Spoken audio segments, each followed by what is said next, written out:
యేసు ప్రభువారు సిలువలో పలికినటువంటి 7 మాటలలో 4వ మాటగా మనం గమనిస్తే మత్తయి రాసిన సువార్త 27వ అధ్యాయం 46వ వచనంలో 27-46లో ఏలీ ఏలీ లామా సబక్తాని, నా దేవా నా దేవా నన్నేలా చెయ్యి విడిచితివి అని మత్తయి రాసిన సువార్త 27వ అధ్యాయము 46వ వచనంలో రాయబడింది.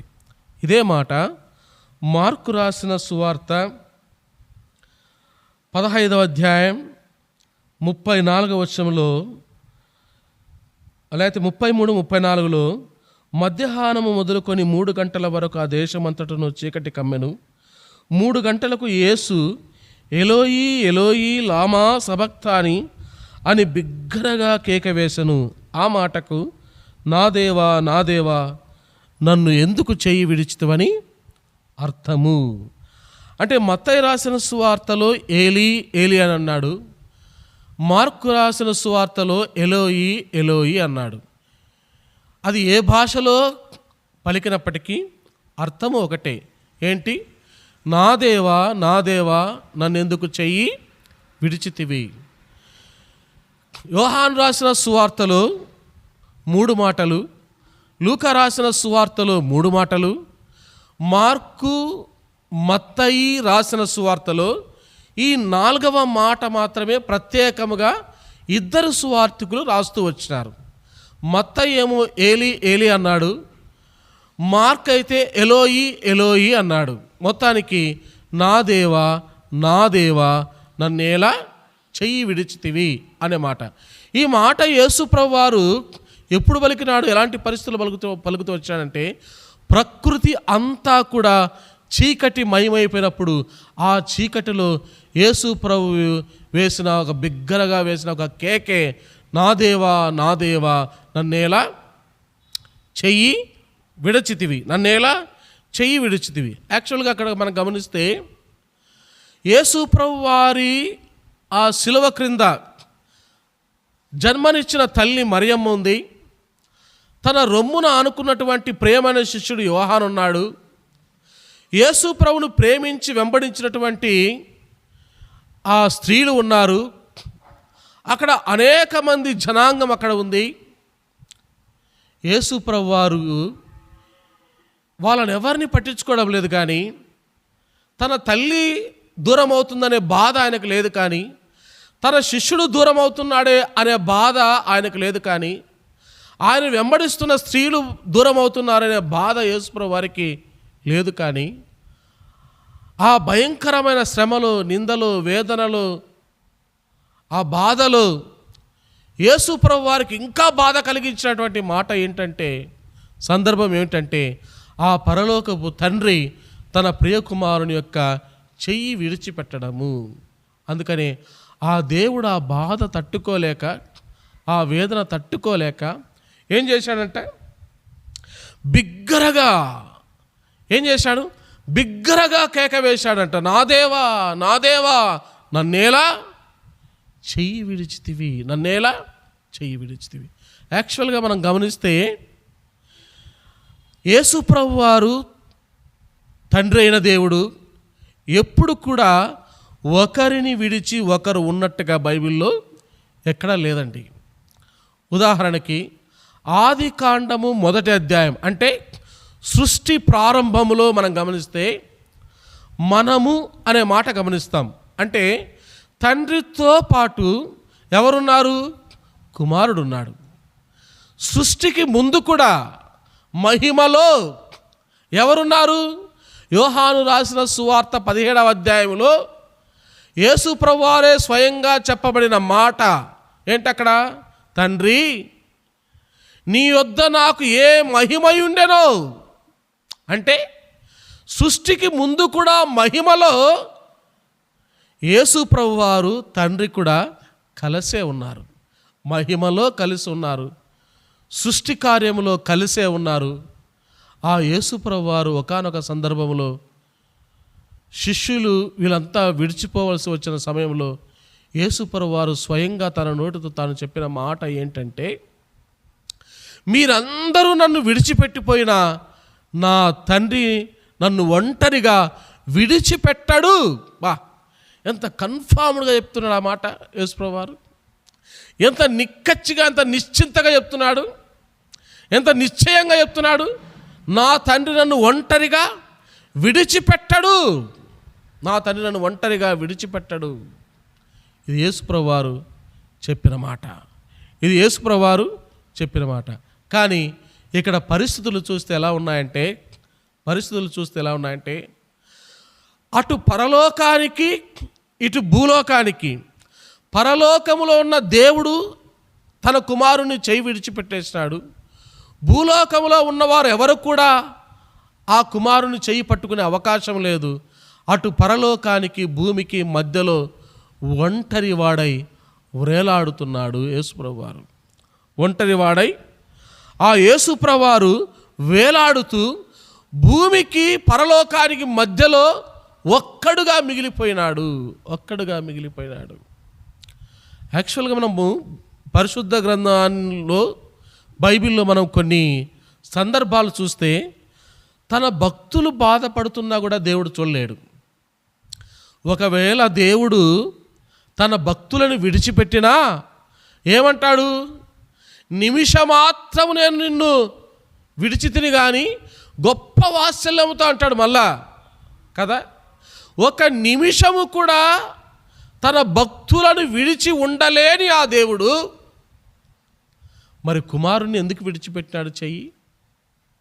బైబిల్లో మనకు కొన్ని ఉదాహరణలు చూస్తే, కొన్ని ఉదాహరణలు మనం బైబిల్లో మనం చూస్తే, ఆదికాండము 22వ అధ్యాయము 11వ వచనం.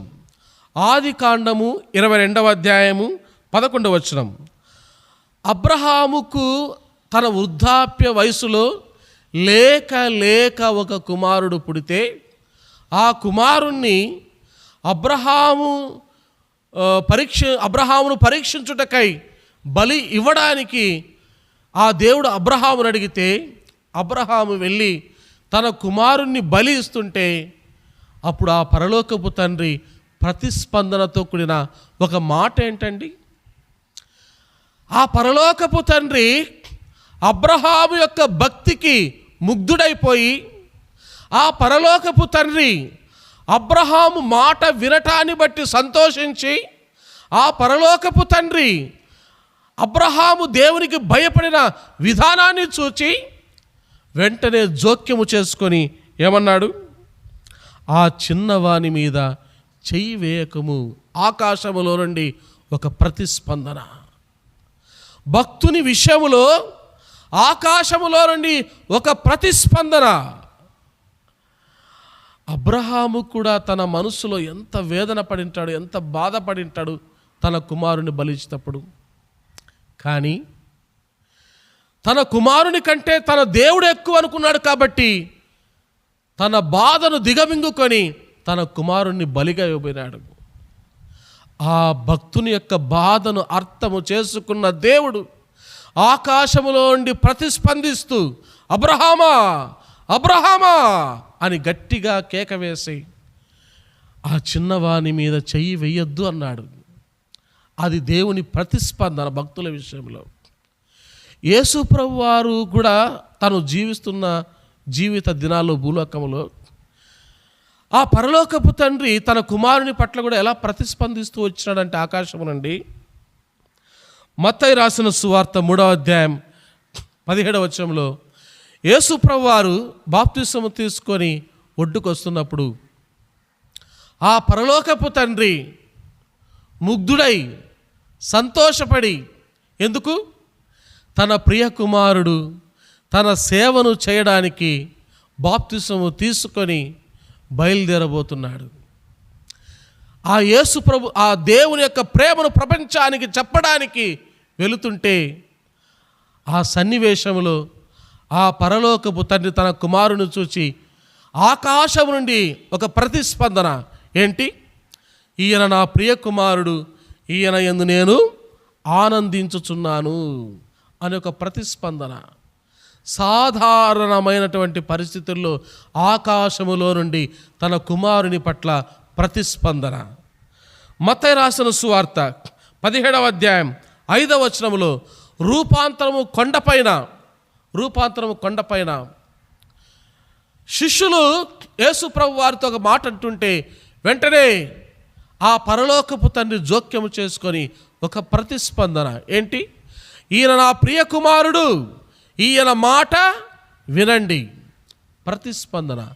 సాధారణమైన పరిస్థితుల్లో తన కుమారుని పట్ల ప్రతిస్పందిస్తున్నటువంటి ఆ పరలోకపు దేవుడు.